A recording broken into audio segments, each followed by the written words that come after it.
আসসালামু আলাইকুম সম্মানিত দর্শক, কাছে এবং দূরে যে যেখান থেকে আজকে ভিডিও দেখছেন সকলকে অনেক অনেক শুভেচ্ছা জানাচ্ছি। বন্ধুরা, আশা করি সকলে ভালো আছেন। আপনারা বিশেষ করে অনেক যুবক হয়ে যারা আছেন তারা দেখা যাচ্ছে যে প্রায়ই আমাকে ফোন করেন, কমেন্ট বক্সে অনেক সময় কমেন্ট করেন, একটা বিষয় বারবার বলেন যে আমার যৌন জীবন একেবারে শেষ পর্যায়ে চলে আসছে। আমি জীবনে অনেক অন টাইম মেডিসিন খেয়েছি, অনেক ওষুধ সেবন করেছি। এই ওষুধগুলো এখন আর আমার আগের মতো কাজ করতেছে না। এমন কোনো ভেষজ আছে কিনা, এমন কোনো খাবার আছে কিনা যেটা খাওয়ার মাধ্যমে, কোনো গাছের নির্যাস খাওয়ার মাধ্যমে, কোনো পাতা ডাল লতা পাতা এগুলো খাওয়ার মাধ্যমে আমি আমার এই সমস্যা থেকে মুক্তি পেতে পারবো কিনা বা সমাধান করতে পারবো কিনা। তো বন্ধুরা, সেই সকল পুরুষ ভাইদের জন্য আজকে একটি গাছের পাতা খেতে বলবো। এটা যদি নিয়মিত আপনি 7 দিন থেকে 30 দিন পর্যন্ত খেতে পারেন, ইনশাল্লাহ যে সকল পুরুষের পেনিস একেবারেই সুদৃঢ় হচ্ছে না, একেবারেই নিস্তেজ হয়ে গেছে, একেবারেই তারা আসলে স্ত্রীর কাছে গিয়ে যৌন মিলন করার যে আশা এটা ছেড়ে দিয়েছেন, এরকম যে পুরুষ ভাই যারা আছেন তাদের এই সমস্যা থেকে মুক্তি পেতে পারবেন। আর এই সমস্যা থেকে মুক্তি পাওয়ার পাশাপাশি আপনাদের যে কাজটা করতে হবে সেটা হচ্ছে যে সকল প্রকার বদ অভ্যাসগুলো ত্যাগ করতে হবে। বদ অভ্যাসগুলোর মধ্যে অন্যতম থাকে, অনেকে দেখা যায় যে প্রচুর পরিমাণে বিড়ি সিগারেট গোল জর্দা এগুলো সেবন করছেন, অনেকে দেখা যাচ্ছে মাদক সেবন করতেছেন। আবার অনেকের ক্ষেত্রে যেটা হয়ে থাকে তারা দেখা যায় অনিয়ন্ত্রিত জীবনযাপন করতেছেন, টাইম মতো খাবার খাচ্ছেন না, টাইম মতো ঘুমাচ্ছেন না। এলোমেলো যে একটা জীবন, এখান থেকে বেরিয়ে আসতে হবে। জীবনে যদি সুস্থভাবে বাঁচতে হয়, সবকিছু স্বাভাবিকভাবে করতে হয়, তাহলে একটা স্বাভাবিক জীবন কিন্তু একান্ত দরকার। অর্থাৎ টাইম মতো ঘুম, টাইম মতো খাওয়া এগুলো যেমন দরকার, ঠিক তেমনি মানসিকভাবে একটু প্রশান্তি থাকা এবং এর পাশাপাশি সকল প্রকার নেশাদ্রব্য বর্জন করা, এই কাজগুলো আমাদের করতে হবে। আর একটা বিষয় হচ্ছে, যারা এতদিন ধরে ওয়ান টাইম মেডিসিন গুলো খেয়েছেন বা খাতেন, আজকের পর থেকে এগুলো খাওয়া ছেড়ে দিবেন। কারণ কোনো প্রকার ওয়ান টাইম মেডিসিন খাওয়ার প্রয়োজন হবে না। আজকে আপনাদের যে গাছের পাতাটা খেতে বলবো, ইনশাল্লাহ এটা যদি আপনি খেতে পারেন, তাহলে এটাই কিন্তু আপনার ওয়ান টাইম মেডিসিনের মতো কাজ করবে। আবার যখন নিয়মিত আপনি কিছুদিন খেয়ে যাবেন, তখন দেখা যাবে এটা আপনার স্থায়ী ট্রিটমেন্টের হিসেবে কাজ করবে এবং এটা কিন্তু তৈরি করতে আপনার কিন্তু কোনো বাড়তি টাকা খরচ যাবে না। কারণ এর যে মূল উপাদান, এটা আপনি আপনার বাড়ির আশপাশেই কিন্তু দেখা যাচ্ছে ঝোপঝাড়ে আপনার জমির আশপাশে দেখবেন যেটা হয়ে আছে। তো চলুন চলে যাই এবার মূল আলোচনার দিকে। সেটা হচ্ছে এই মেডিসিনটা আমরা তৈরি করার জন্য কি উপাদান লাগবে বা আমরা কি কি দিয়ে এটা তৈরি করব।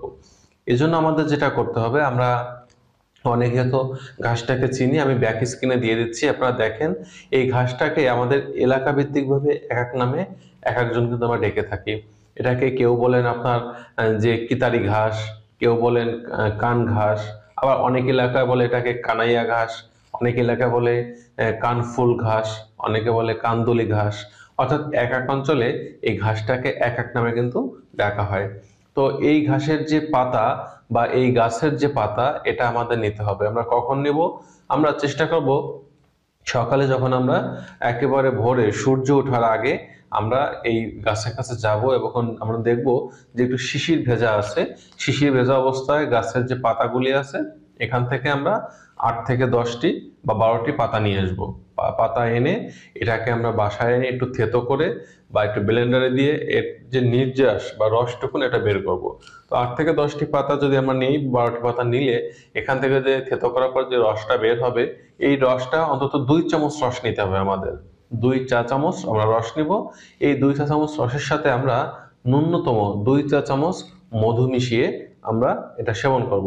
এখন এখানে কিন্তু একটা কথা থেকে যাবে, সেটা হচ্ছে মধুটা যেন অবশ্যই খাঁটি মধু হয়। কারণ মধু যদি খাঁটি না হয়, তাহলে কিন্তু এই মেডিসিন খেয়ে আমরা আশানুরূপ উন্নতি বা ফলাফলটা পাওয়া সম্ভব হবে না। এর জন্য যে জায়গা থেকে হোক আপনারা কিন্তু অবশ্যই অরিজিনাল মধুটা সংগ্রহ করার চেষ্টা করবেন।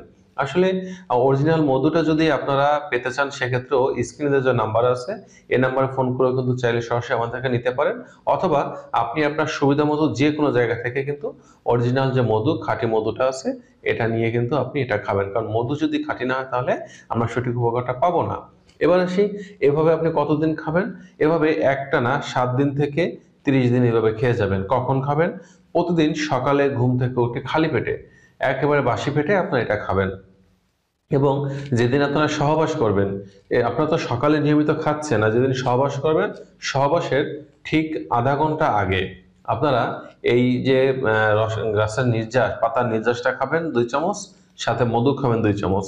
এবং এই যে উপাদানটা আপনারা তৈরি করে খাচ্ছেন, এই যে কান্দুলি শাকের যে আপনার পাতার রস এবং মধু খেলেন, এর খাওয়ার 20 মিনিট পরে আপনারা যেটা করবেন, 1 গ্লাস উষ্ণ গরম দুধ খাবেন। অর্থাৎ সহবাসের 10-15 মিনিট আগে 1 গ্লাস উষ্ণ গরম দুধ খাবেন। এরপরে যখন আপনারা সহবাস করতে যাবেন, দেখবেন যে ইনস্ট্যান্ট আপনাদের যৌন শক্তি বৃদ্ধি পাচ্ছে। অর্থাৎ পূর্বে যেমন আপনি অন টাইম মেডিসিন খেলে যেরকম উপকারিতা পেতেন, ঠিক এখন আপনি এই অন টাইম মেডিসিন খাওয়া বাদেও আপনি যখন এই গাছের পাতার রস, মধু খাচ্ছেন, পরবর্তীতে 1 গ্লাস দুধ খাচ্ছেন, তখন দেখা যাচ্ছে যে আপনাদের ব্যাপক উন্নতি চলে আসতেছে। অনেক জিনিয়াসরা বলবেন যে ভাই, দুধ মধু খেলে তো এমনিতেই যৌন উত্তেজনা আসে, তাহলে গাছে পাতা খাওয়ার দরকার কি? সেই সকল জিনিয়াসদের বলবো আপনি খান না, আপনি শুধুমাত্র দুধ আর মধু খেয়ে দেখেন, আর এটা মিশিয়ে খেয়ে দেখেন, পার্থক্যটা নিজেই বুঝতে পারবেন।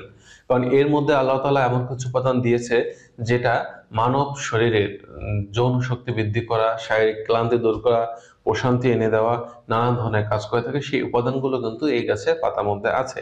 তো বন্ধুরা, যারা অলরেডি চিন্তা করতেছেন যে এটা খাবেন, তো এটা খাওয়ার পরে আপনাদের কতটুকু উন্নতি হলো, অবশ্যই আপনারা কমেন্ট বক্সে কমেন্ট করতে ভুল করবেন না।